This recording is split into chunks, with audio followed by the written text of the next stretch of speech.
Hi there. Welcome to Black Gymnasts in History. I'm Wendy Hilliard. I want to thank you for joining us and tell you a little bit about Black Gymnasts in History. So, Black Gymnasts in History is a project from the Wendy Hilliard Gymnastics Foundation that's on its sixth year. Every day during the month of February, we post on social media about a Black gymnast in history. I've worked very closely together with Pam Majumdar, who is our social media consultant, and she's just fabulous, and she was a gymnast. And what we did the first year, we just wanted to find something about the history of Blacks in gymnastics, and there was not one place to go. So we started it, and it's grown and grown. It was quite a project, but it was really fulfilling to do. For one, we found out a lot of really great information, things that I didn't know, and I've been in gymnastics a long time. So when we started, which is really interesting, I reached out to A.B. Grossfeld. Those in the US know him. A.B. Grossfeld, who was an Olympian and also an Olympic coach, just knows everything. He was in gymnastics for a very long time. And I emailed him, he sent me an email back with names that I had never heard of before, stories I'd never heard of before, but it was gold. Thank you, AB. And so as a result, we've been able to put all this in one place. We have blackgymnastinhistory.com as our website where we keep a lot of this information. But it's turned out a lot of people were looking at what we were doing. We got an email from the BBC when Joe Frazier, the gymnast from England, won the world championships on the P bars. BBC is writing us to find out more information about Blacks in gymnastics and the other world champions. And also, artists have been looking at what we do. We're very excited. We also feature artists. So Chaz Guest, who's this fabulous artist, was a really wonderful gymnast, and so we feature him because he's really amazing. But then also South African artists, Tejenwe Nikki Inkose, use our Black gymnasts in history as research for some really major projects that she's doing. She's a really wonderful artist, and hopefully we'll be able to talk to her too. She's done some really great work.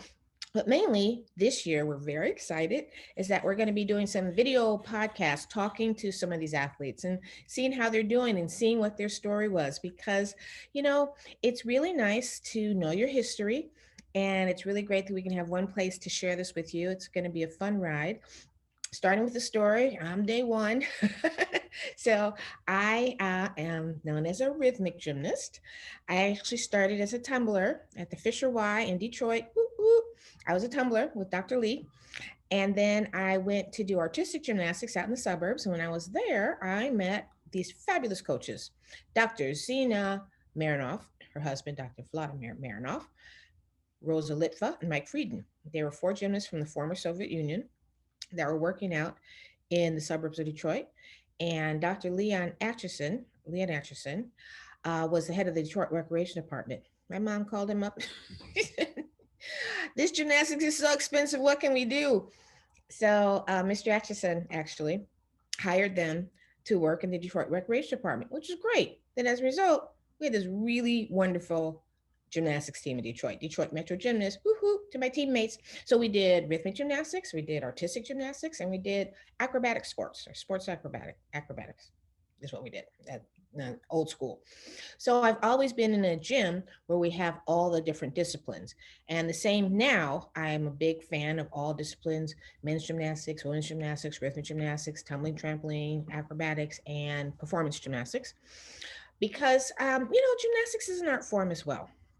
I competed for 10 years. I was on the national team for 10 years. I competed in three world championships and Olympic trials in 1984.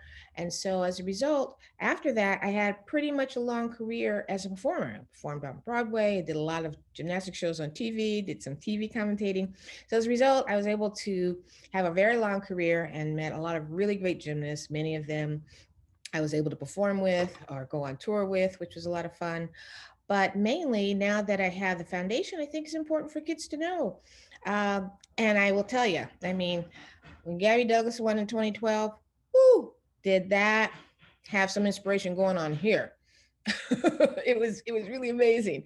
And so I think people don't realize about the world of gymnastics before 2012, which didn't have a lot of highlights on Black gymnasts, but they have always been around, and we are willing to tell their stories and happy to tell their stories, and so happy that we're going to be able to talk to them and share their stories with you. And so join us for Black Gymnasts in History.